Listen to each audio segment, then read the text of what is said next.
Welcome to Cardio Radio, a podcast of the Ohio Cardiovascular and Diabetes Health Collaborative, also known as Cardio.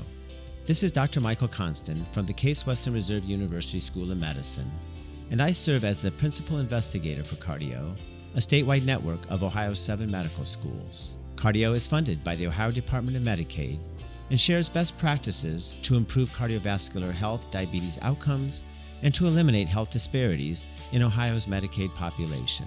The opinions and recommendations in this podcast are those of the presenters and not those of Cardio and its sponsors, and are not intended to be a substitute for medical advice.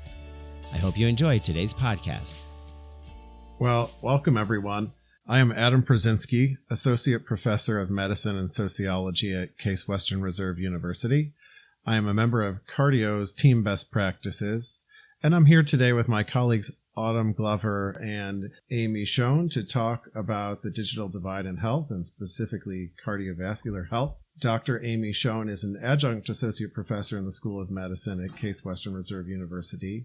She's also a digital health equity consultant and president of Public Health Innovators, the organization that helps the nation's leading health systems, policymakers, public officials, philanthropic and medical professionals organizations, and the tech industry develop strategies to ensure equitable, meaningful, and impactful adoption of digital health technologies. Autumn Glover is the Senior Director of Community Health Partnerships at Ohio Health.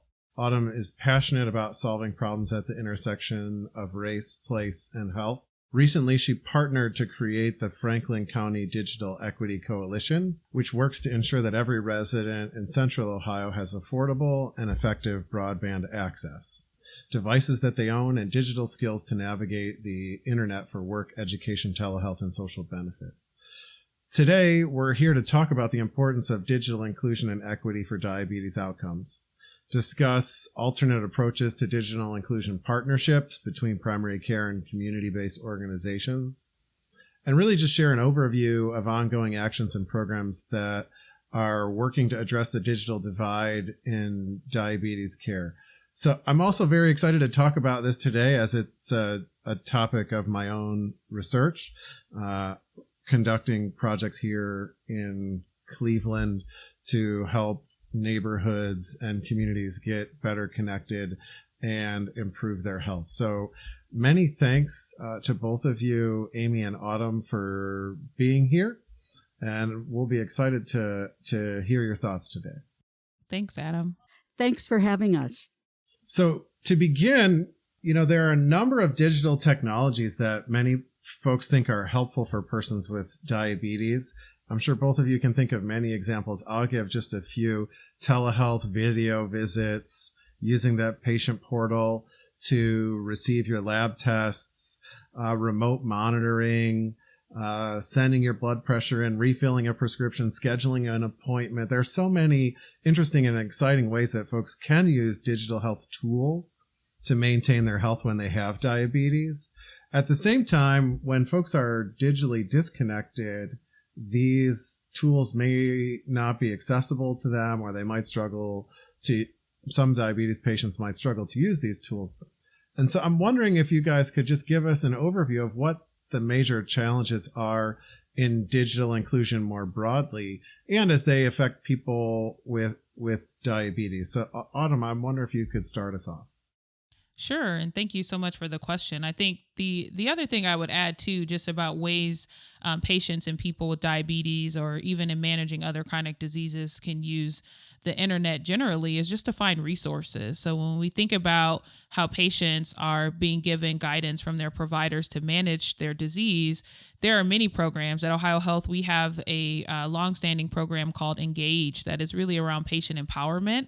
And frankly, we know YouTube and a variety of other platforms provide information on healthy recipes and different things. And so when we think about access to the internet for health technology, the portals and being able to use tools like MyChart and telehealth are really important, but just also generally navigating the internet. The other thing I would note too, and the thing that I've seen most often as I've kind of explored this work, is the confidence to navigate that. And so digital skills are really important. I think sometimes we talk a lot about access to the internet to use the technology, but we also want to ensure that the people who we're trying to reach feel confident and have skills and opportunities to practice the skills. So when we think about kind of challenges in digital inclusion, I think the first thing is to identify who you're trying to serve, who are the communities of highest need. First, it starts with asking people. So one of the ways we're doing that here at Ohio Health is through some of our social determinant of health screening and trying to think about how we add a question or sets of questions around digital access, but then also thinking about how we implement strategies. And, I often think about this as whose job is it anyway? Certainly healthcare can be and should be a partner in this, but largely, a lot of this work has really been lifted up by organizations like libraries here in Columbus. And also, I know in Cleveland, the local foundation has really stepped up to help organize around that. Right now, here in Franklin County, we're really trying to get really crystal clear in defining the who. And we can talk a little bit about what we learned in some of our initial community engagement and research, but really defining who needs affordable internet, who needs access to devices that they own, but then who also needs digital skills. So this is really a multi-pronged need that has to be addressed together. So we can't fix the infrastructure and not be thinking about devices and skills as well. But certainly I welcome you, Dr. Sheon, to add any comments to that as well. Sure, thank you. And that was a terrific list there. So a couple of things I would add perspective for healthcare is to recognize that being connected is really recognized now as a super social determinant of health. I think healthcare is really on board now with recognizing that it's not healthcare that's going to make people healthy, but it's income and education and housing and all those other things. And when you realize that you absolutely have to have the internet to apply for a job and undertake education, and even specifically for diabetes, it's helpful for online shopping to find, the best prices and healthy produce and even safe opportunities for recreation and connecting with people to avoid loneliness. We know that all of these things have a huge impact on health. And so it's really important, I think, to think about digital engagement from that broader lens. I think the other big challenge is the equity lens that has to be applied. We'll talk more about this later, but it's not randomly distributed throughout the population who is and isn't connected. Of course, it's well known that particularly older seniors have the lowest levels of adoption, but there are much lower levels of adoption among people who are poor and people who are of color. And something that many people don't realize is that the vast majority of people who aren't connected live in urban areas because of structural racism and other large institutional factors that are kind of below the surface. But you kind of need to be aware of that to realize that there's an equity dimension to connectivity that's just got to be grappled with as you think about solutions. Wow, so many wise words about these many challenges. Amy, for many of the past several years, past decade, Cleveland has been described as the worst connected large city in the United States. And I think this gets to your point about disconnected urban areas. And I wonder if you can just share a little bit more about what that means.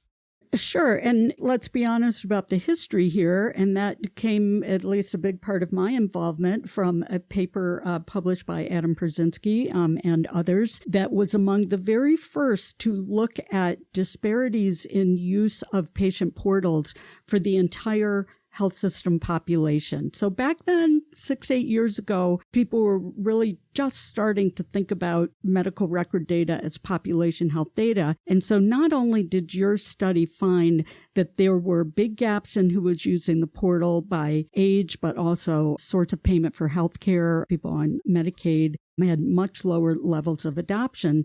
But the remarkable finding in your paper was it was one of the first to show a geospatial association with lack of internet access in the neighborhood as being associated with lack of use of portals. I think your work led to a lot of soul searching and really the discovery in Cleveland of the phenomenon of digital redlining, where the internet service providers did not upgrade from, basically dial-up speed in poor neighborhoods that also happen to be largely segregated neighborhoods with people of color. Around that time, an organization started rating cities in terms of their connectivity, and in 2019, Cleveland came out as the worst connected large city in the country. So we have more than 53,000 households that have no internet connection, neither mobile nor fixed broadband. But even within that, the disparities are just astonishing. 49.8% of households with low income have no internet versus 25% of middle income and 10% of households with over $75,000 in income. But the geographic disparities, as I mentioned, are astonishing. So in some neighborhoods, as many as 60% of households have no internet. And those are the same neighborhoods that have low life expectancy, poverty, are segregated, and there's a big lack of economic opportunity. So it's no accident, and you really have to be aware of these dynamics if you're going to try to help people get connected, because you can't just say, here, let me give you a Wi-Fi hotspot if it's not going to pick up on a high-speed signal in their neighborhood. Well, thanks for sharing those details, Amy. It's certainly one of the reasons that I invited you guys here, not only just to talk about my paper, but all the other fantastic resources and coalition building work that you do. I think sometimes there's a challenge among providers in thinking that, like, how am I going to solve these problems one-on-one, one patient at a time? But I actually think via, some of the organizations and coalitions that both of you are involved in and can talk about for us today, these challenges and the work being done to confront them can be pretty inspiring. So, Autumn, maybe you could share with us a little bit of detail about the Franklin County Digital Equity Coalition.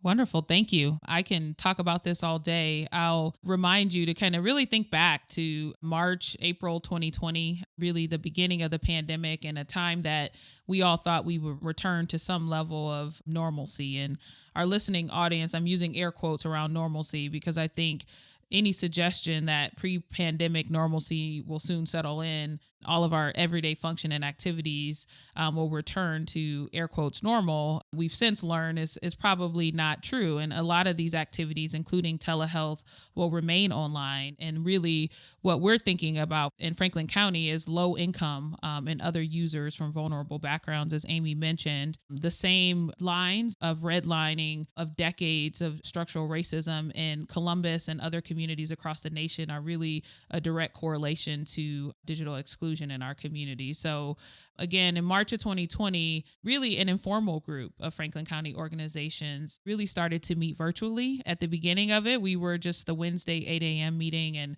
our initial focus was really to coordinate. So we had our Columbus Foundation really helping to coordinate us and really benefited a lot from connections with the Cleveland Foundation and learning about those experiences prior to the pandemic.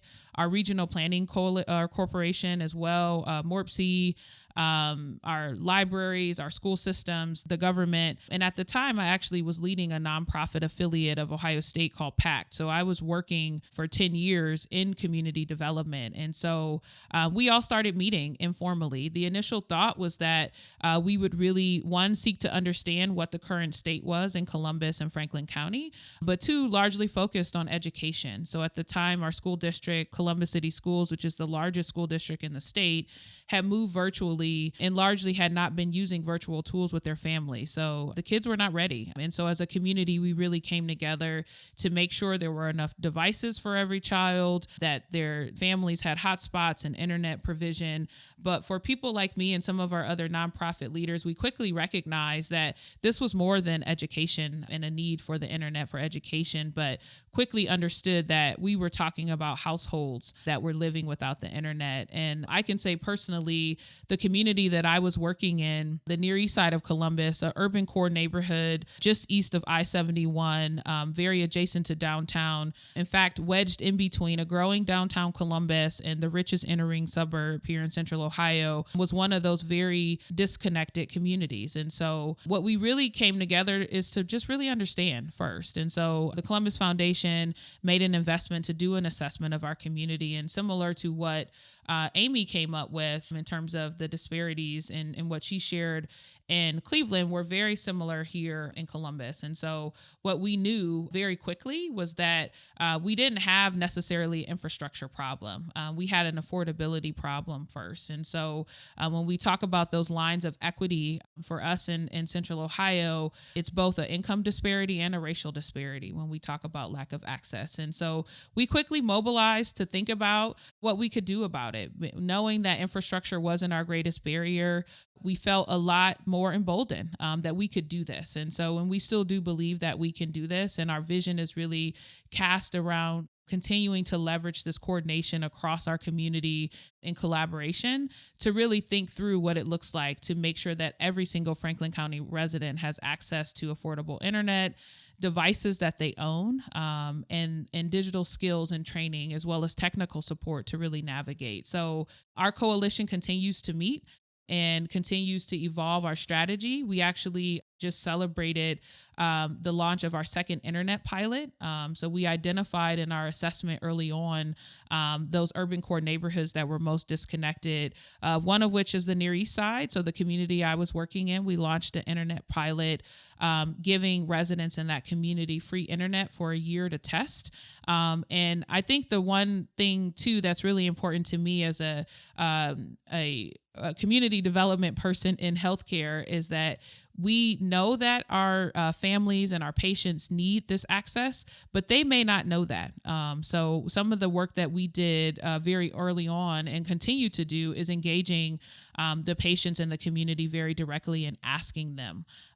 They don't often understand the use of the internet. They don't trust it, and they certainly don't feel confident. And in 2022, that's sometimes hard to believe for those of us that are living lives of privilege where we order our groceries online and we schedule our doctor's appointments. But many of these patients and these people were used to standing in a line and not necessarily getting online. And so the purpose of this pilot is both to give them the access, but also to help build confidence in their utilization of the internet. So we just launched another pilot on the south side of Columbus. And really our goal is to really work alongside the ISPs.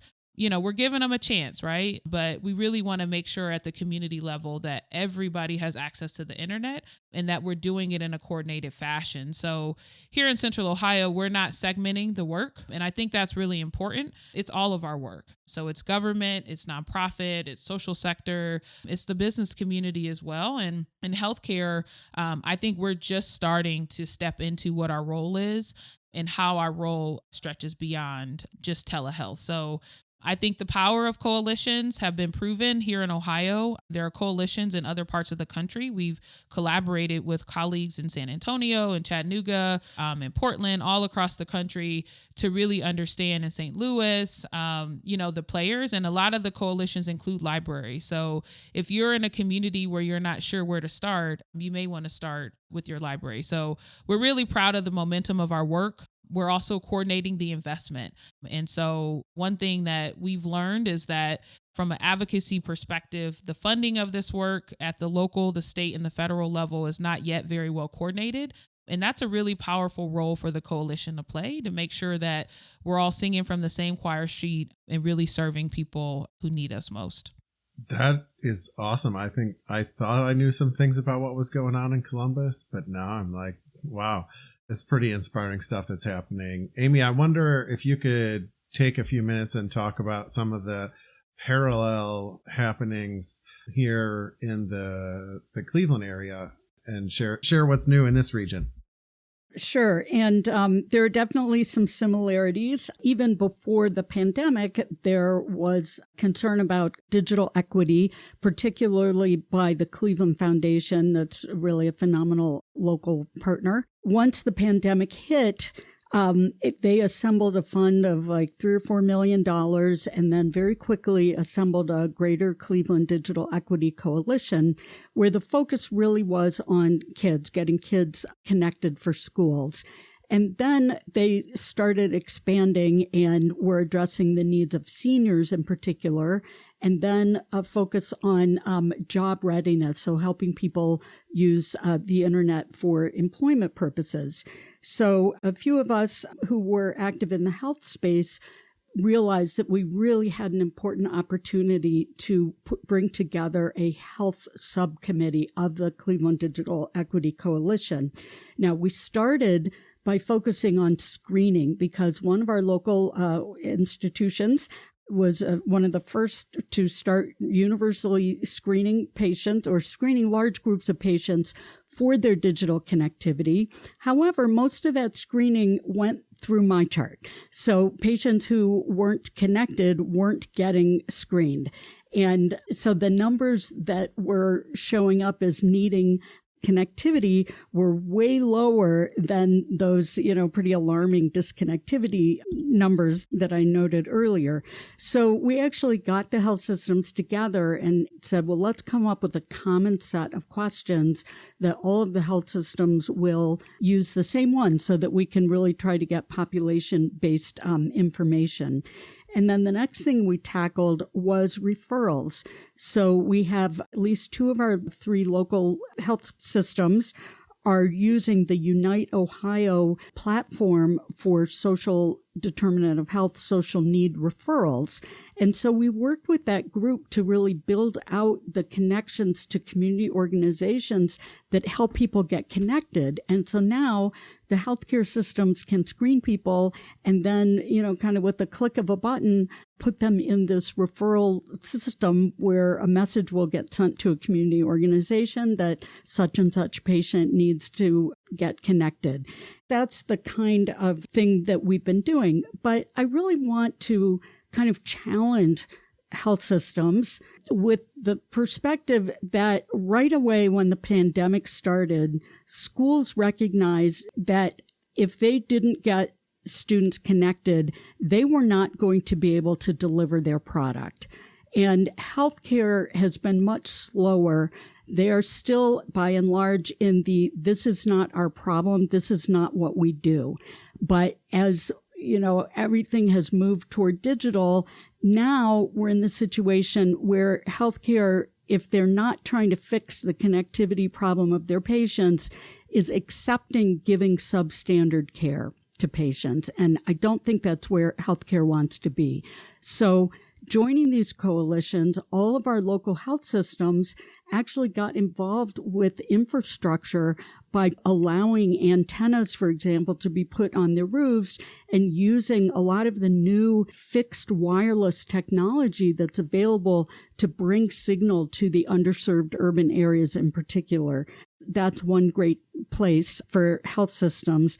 The other thing I'll mention is that there's no point in talking to a patient about here's how to use the portal or how to have a video telehealth visit unless the patient has all those basic ingredients: a device, connectivity, basic digital skills, tech support, and applications that are accessible and meet people where they are.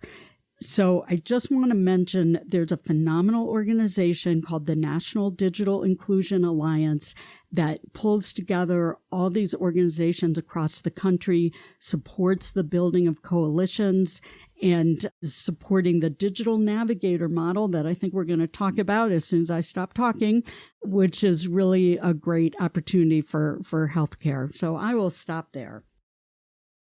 I think that was really great, Amy. Adam, if I may add a couple thoughts here. We haven't been able to start yet, I think, a healthcare subcommittee of our Franklin County Digital Equity Coalition. because we've tried to be really careful to focus broadly. I heard about the Cleveland subcommittee and certainly have been inspired for us to think about how we coordinate. Here in Central Ohio, we do have the Central Ohio Hospitals Council, which is where we largely do things together as health systems.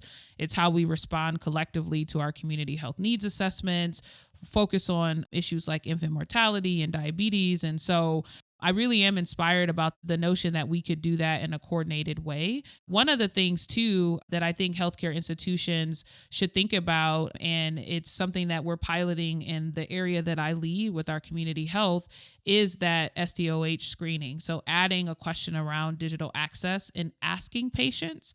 The other thing, too, is really pointing to quality and outcomes. And I've been collaborating with our virtual health leader at Ohio Health just to stratify our data by race and ethnicity and language and see who is actually already using telehealth. And I think healthcare is motivated to do it. We just have to do it consistently. And when I arrived at Ohio Health at the end of the summer and I started asking these questions, nobody hesitated. It just wasn't where we started. I think to Amy's point, we were thinking about telehealth and the pandemic really opened the door even wider across the state. But for a system like ours that's both very rural and very urban, it really behooves us to start looking at our data and seeing who's taking advantage of these resources and who is not.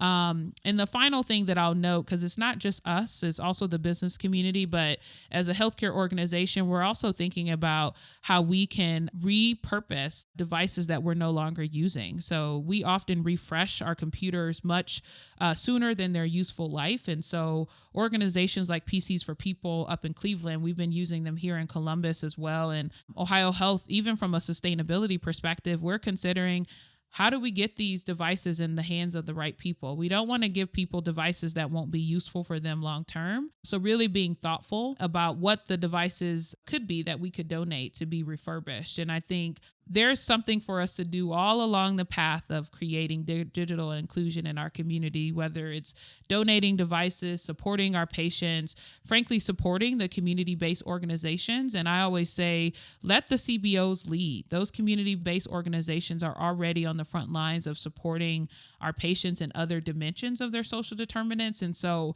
if we put resources in their hands too, like our library systems and our social service and employment agencies, they're already in queue in places where people are seeking this type of help. And so I couldn't reinforce enough Amy's point around joining in these coalitions and being okay also with joining the collaboration and not yet knowing what your role is. Sometimes I think we fear jumping in and not having anything valuable to add, but we need to do that. And it is our role to be a part of kind of these community conversations. I wanted to jump in and kind of take a thread that Autumn mentioned and take it a little further. And that is the notion of asking that one simple question about connectivity. And this is where I want to really urge you to keep the equity frame in mind. You want to set the bar really, really low for someone to have a need reflected. If you just ask somebody, can you get on the internet? They may say yes if that means that they run into their ex-sister-in-law at the beauty shop and can borrow her phone to check their email. That is not meaningful and equitable access to the internet. Refurbished devices are fantastic. I work with a group called Digitunity that is really taking a sensitive approach to healthcare. But when you think about the fact that the average household has 25 connected devices, then think about, well, yes, this other household is going to get a $100 credit for one device that costs no more than $150 to be shared by everybody in the household. That is not equitable. And also just having mobile connectivity. I think healthcare tends to see everybody and his mother is on a smartphone, but chances are if it's a low-income person, they're using Wi-Fi, they don't have a data plan. Equitable means they have fixed wireless, unlimited data in their home and a keyboard and a device with a full-size screen and keyboard. So again, if you're going to ask that one question, don't ask, do you have the least that's necessary to get on? Ask, do you have everything that you need to optimally use the internet? And if not, be prepared to refer them to these fantastic organizations that can help them with the skills, devices, and connectivity. This is a great discussion. So many powerful things you guys are both talking about. I also am seeing a lot of emerging opportunities and sort of hopeful possibilities in what both of you have said so far. I wonder if we can focus some of those a little bit, thinking about patients in the clinic, technology and digital health. What are the main opportunities to help patients in clinics? I'm going to share one quick story. I work with a physician. Actually, he's part of the Cardi-OH collaborative, and he works in eastern Ohio, way over by the Pennsylvania border in a rural community there, where he said about 80% of the patients that he sees in his particular clinic do not have any internet. And one of the challenges that they often encounter are prescription discount programs that have increasingly moved toward being all online, or that you have to activate your discount online. And so he came up with a strategy in his clinic to overcome this, which I was sort of blown away at their ingenuity, but also disheartened at the same time. In order to help people get prescription discounts for their diabetes and other meds, they sort of pre-registered people on the website in the clinic where they have internet, and they print the QR code that you need to scan at the pharmacy, or the barcode for the discount, and they hand them out to their patients, right? So that when you come in, because the patient can't register and there's no time to do it in the clinic, so they have a stack of pre-printed barcodes for prescription discounts, because it's the only way to get people the discount. You can't call, there's no phone number. The only way to get the discount is over the internet. So they have these pre-printed barcodes, which is awesome from an ingenuity standpoint. On the other hand, I feel like the two of you probably have some interesting and important resources and ideas to share about opportunities to improve health and care using technology for persons with diabetes. And maybe I'll go back to Amy to start this off and see what couple of ideas you guys have. I think the most important thing, I'll say two most important things. One is meet people where they are. So I love that example that you just gave, Adam, because that is really meeting people where they are. And the great thing about technology is there's a lot of flexibility, and, things like having a Google Voice phone number that can get text messages is really helpful if you have to do two-factor authentication. Another thing is build things in where you already have resources or structures set up. Look for that alignment. So like Autumn mentioned earlier, adding the digital screening to your existing social determinants of health screening. I know there's a big effort in Cleveland, Better Health Partnership, that's focused on looking at disparities in care and quality of care. Well, what a perfect place to add something like, what is the fraction of your patients that are connected electronically and that are having video telehealth visits? And, build that into the education programs that they have through Better Health Partnership about connecting digitally and equitably with patients. There's also the Pathways Hub that's gotten up and running, and that's terrific. Well, let's come up with a pathway for how to get people connected. So those are a few examples, and I sure hope Autumn's going to talk about the great work they're doing with community health workers, because I know that's just an amazing strategy. Agreed. I'm actually totally on the edge of my seat here. Because I've heard from multiple collaborators in the Columbus area about the good work being done with community health workers. I think that telehealth is here to stay. Digital health tools are growing exponentially by the day. Screening and referral programs are happening, but I'm really excited to hear more, Autumn, about, and maybe you can share about community level programs and community health workers.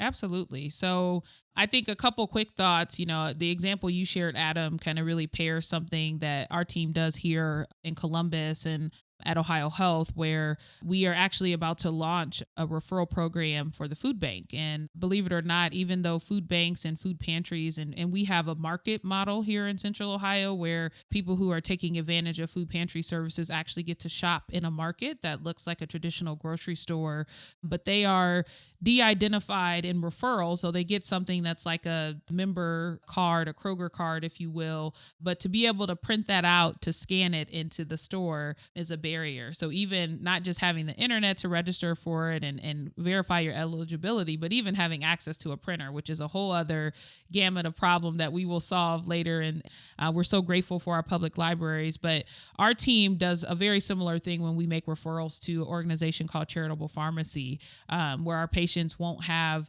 information for the script. So it goes electronically to the pharmacy, but sometimes they need to bring things with them. So we make sure, and I didn't say at the beginning, but in our community health partnerships group, we actually operate primary care and women's health mobile clinics. And these are medical homes. They're not pop-up clinics. So they are consistently present in communities that are underserved by healthcare. And so my team is very literally on the front line in mobile units throughout Central Ohio. And when we're making those referrals, we make sure our patients leave with everything they need to fulfill that referral, whether it's for food access or pharmacy access. But to Amy's point, the most logical thing for me as I was thinking about this discussion around digital navigators, and she mentioned NDIA earlier, so the National Digital Inclusion Alliance really has been urging all of us nationally to think about navigators that are able to be patient, to have multiple repeat opportunities to engage with patients and community members as they're seeking support, and that digital navigators are dedicated resources. FTE or full-time equivalent in different organizations like libraries and schools and social service agencies that are trained to help people navigate those resources. And so as I was considering how we might leverage that in healthcare, I just thought about our clinical workflow. We're very fortunate to have employed community health workers in our mobile model, in our mobile health model, and throughout our system. And so I'm actually piloting right now, training our community health worker to be a digital navigator. So our community health workers are going through training around the internet pilots that I mentioned earlier, so they can refer our patients to those resources and to help them navigate that. They're also going through training and really getting access to Resource Hub data around where devices are available, where digital skills are available, training opportunities and employment. And I think community health workers are just a powerful part of our healthcare model. We also have social workers on our team, and I'm so grateful for the team that I get to lead at Ohio Health because they love the people we serve. And so they take their time to really work with them. Our social work team also is getting the same access to information, but I'm really laser focused on our community health workers being our systems digital navigators. And so they're having the ongoing relationship with our patients. And I think it's important to really dig into kind of the motivation around this for our patients. Sometimes patients are intimidated in conversations with providers and clinicians at different levels, but having that relationship with the community health worker is really powerful to really reveal where they have fear. So I often share an example of a pilot program that I did last year where we gave away 500 iPads on the Near East Side in my former role, and we provided digital skill training using CHWs and actually learners at the university to really teach older adults in particular how to use telehealth and how to do banking online safely. So things they should be looking for. And at the beginning, all of the patients and the older adults told me, I am not going to use this. And after 8 weeks, they all felt so much more confident and really were very proud and began to be really replicators of the model. So we had a woman, an older adult, who shared it with her sister. And she said, wow, this is so convenient. I don't have to drive her to her appointments. If she wants to do it and it makes sense, she can do a telehealth appointment. And this is a true story of someone who literally told me thank you for the free iPad. I'm never going to use this. But spending the time, and community health workers, that is their role. They're already helping our patients navigate resources to address their social determinants, making sure they understand and have access to health literacy tools. And so this is just something else to add to their toolkit. I will say our digital navigator, so we do have a subgroup of our local digital equity coalition really thinking about what a digital navigator should know in Franklin County. And so we have digital navigators at our library, at some of our employment-focused social services. And Ohio Health right now is the only health system so far, but others will come along where we're using CHWs in this way. And so I'm excited to see how it goes. Our CHW is interfacing with patients of all demographics. And I'm even thinking, and I haven't said this out loud to my team, so they'll hear this podcast and say, what? But the next patient population that we might focus on are pregnant women. I mentioned earlier, we have the Engage program, which is really focused on diabetes education, and it's offered virtually and in person. But there are a lot of pregnant women who end up with gestational diabetes, and being able to empower them with resources and how to look up information, and even postpartum. So we do home visiting as well, and the CHW does that as well. Postpartum, you're going into somebody's home, right, with home visiting. Perfect opportunity to help them do a speed test on their device, help them practice a telehealth visit, that sort of thing. The last thing that I want to mention really quick as an opportunity to help patients with technology is to have iPads in your clinic space. So we added iPads into our clinic space for specialty referral opportunities. So when our patients are with us and they need to talk to another specialist, that we can pull them up on an iPad. But we're also offering that in our mobile locations. We're typically sited next to a community partner where we have access to a private consultation room. We're also using that private consultation room for the patient to be able to use the iPad independently for a specialist referral. And again, that's about having that CHW right there that they can peek their head out the door and say, hey, Maya, hey, Sandy, I need help with this device. But it's still giving opportunity to practice. And I think I can't stress that enough, that when people are not confident about navigating these digital tools, it's because they haven't been practicing them. So I know we all may have children and grandchildren who are teaching us how to do new things on our iPhones every day, and we feel pretty well prepared. But imagine people who have never had access to the internet before 2020, how fearful they could be. And that's really the emotion that we've heard from patients, is they're just nervous. And so giving them the tools in clinic with a helpful CHW is also a really powerful opportunity. And again, I don't take for granted that this takes time and a commitment to doing it. But if a CHW is already helping patients navigate other social determinant of health referrals, adding digital inclusion to that suite of offering is not as difficult as it sounds. And so I'm excited to see where it goes, and really important to me what this does to improve our patient experience. Thank you, Autumn. I want to give one quick story, though. One of my favorite experiences ever in any project that I've been on as a researcher was just having the opportunity to sit in on a community digital skills lab. And it wasn't really sitting in. I was just sort of drafted into being a co-instructor. And, helping some 73-year-old grandmas find the @ symbol on their keyboard and figure out where to type the URL in the web browser, because they've never seen this stuff before. They don't know where the web browser URL bar is, or the @ symbol on the keyboard. And honestly, it was a raucous good time. And I think it's one of those things where being patient, sometimes health systems struggle with that. We often struggle to find time with our patients, but at the same time, it can also be very, very rewarding in interpersonal ways and in the benefits that people gain from that. So sorry, Amy, I know you had more you want to add, so please go ahead. No, that's actually kind of a perfect segue. What I wanted to say is that I think embedded in a lot of what Autumn was talking about is the orientation of the person who's doing the skill training. I would rather teach a community health worker who might never have touched a computer before to become a digital skill trainer than to try to teach somebody who is so far removed from the experience of people not being familiar with the technology.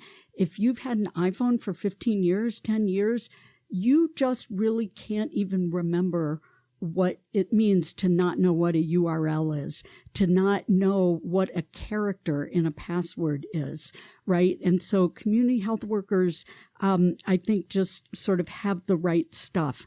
I do a lot of work actually with the adult literacy community because they really understand how to teach people digital literacy skills, just like learning literacy skills.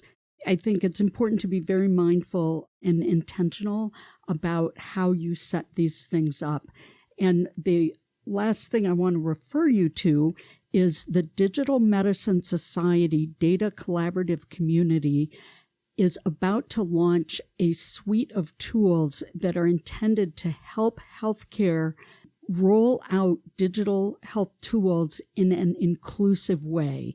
So a lot of the tools that are coming out help with digital connectivity barriers, but also other kinds of inclusion. So people who have vision problems, people who have tactile problems with using devices. There are all sorts of ways that the technology can be modified and adapted. And so the suite of tools that the Digital Medicine Society is coming out with are really intended to help healthcare inclusively bring out digital health tools. Amy, I'm so glad you mentioned this. I think those resources are especially relevant, when we're talking about an older population that's more disconnected.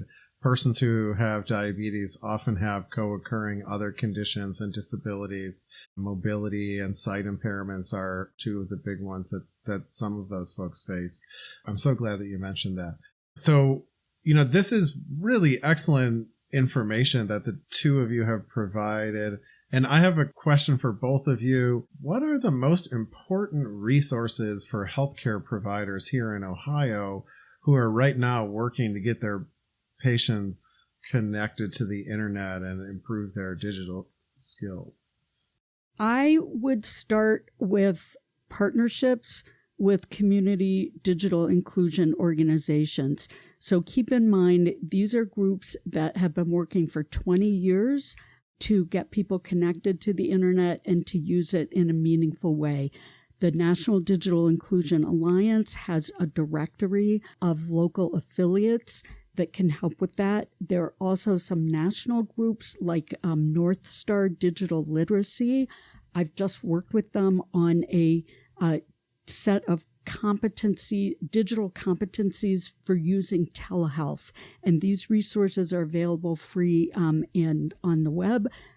This is kind of what I do for my living, helping healthcare organizations take a strategic approach to digital inclusion. And I'd be happy to talk with anyone in Ohio about it. Fantastic. So it sounds like Amy can also be one of the resources. Autumn, anything to add to that? Yeah, I think I just want to underscore that telehealth and virtual health as a strategy is something that I think every healthcare organization is thinking about and recognizing that this is the future. The future is definitely now, but really taking a step back and making sure that any strategy you're building around digital front doors for your patients to really consider who is excluded today. And that may not be of your fault or fruition. It's not to make anybody feel like they're not serving everyone well, but you're leaving people out if you're not thinking about who's not represented. And I'm willing to bet if you just looked at your data today of who takes advantage of telehealth, you're going to notice significant disparity, probably racially and income-based disparity and language disparity. So I think the first thing is to identify the disparity and then work to eliminate it in your system. And the ways that you eliminate it is exactly what Amy mentioned, is really engaging in the digital inclusion ecosystem in your local market across the state. There are plenty of resources available to you. And if you don't already have partnerships with community-based organizations, that are doing this work, this is where your colleagues in community relations and external affairs really can be allies and partners internally to identify who the right partners are for you, because it may be different for your system. And then the only other thing I would add is really acknowledging that social determinants of health and really screening for those and making those connections for your patients should also include digital inclusion. And I think Amy really illustrated earlier a deficit we found in census data where you ask one flat question, do you have access to the internet? And it's yes or no. It may not actually give you the whole story. So really being thoughtful. We're trying on a couple new things. And so I could say, as someone that's deeply passionate about this and really forcing the issue to be top of mind in multiple spaces, that I'm okay with getting it wrong first, but to keep trying it. So refining the questions that we're asking, but really recognizing that that social determinant of health screening and asking around digital health influences everything that your patients can take advantage of with your system. It influences their experience. So we all care about our patients' experience and their ability to manage diabetes and other conditions, but it also influences their ability to access housing resources and education and employment and even social benefit. So there's some mental health that's there when you're able to access a good show on Netflix, right? And so making sure that you're asking your patients directly and not assuming just based on data you can grab what their needs are and how they would like to be approached. So I really encourage people to try on community health workers as digital navigators, even if it's just one or two programs that they're aware of. Starting to capture data around your patients' experiences in this space will really spur, I think, a lot of ideas and innovation. So I'm excited about what this means for the future of healthcare. I'm excited about us as institutions, largely anchor institutions, being involved in the community in this way. But don't be afraid to raise your hand, and also don't be afraid to say no. If it doesn't fit today, it may not be the role that your organization can play, but one activity is more than none. And so try on a few things and be okay with failing forward. Oh, I love that. And Adam, we would be really remiss if we didn't mention the $60+ billion that have been included in the Infrastructure and Jobs Act for making affordable and equitable access to broadband.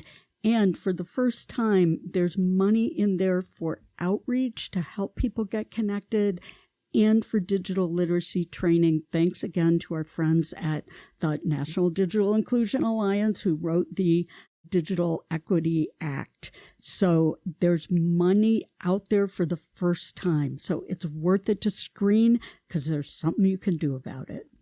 Well, I think this is a really powerful way to wrap up an informative and excellent session. I had the great opportunity to sit here and listen to your inspiring work and hear about it today. You should know that we have lots of other helpful resources at the Cardi-OH website, including additional podcasts, documents about the social determinants of health, documents and informative clinical resources for screening for social determinants of health in your practice. If you heard about that from Amy and Autumn and it's something that you want to get started or continue to work on. And we will be debuting soon a resource on overcoming the digital divide in diabetes care. So stay tuned for that. Many special thanks to both of our guests, Dr. Amy Sheon and Autumn Glover. Thanks for having us. Thank you. And thank you to you, our listeners, for tuning in to Cardi-OH Radio. This concludes today's podcast. Be sure to visit cardio.org to learn more about the Ohio Cardiovascular and Diabetes Health Collaborative.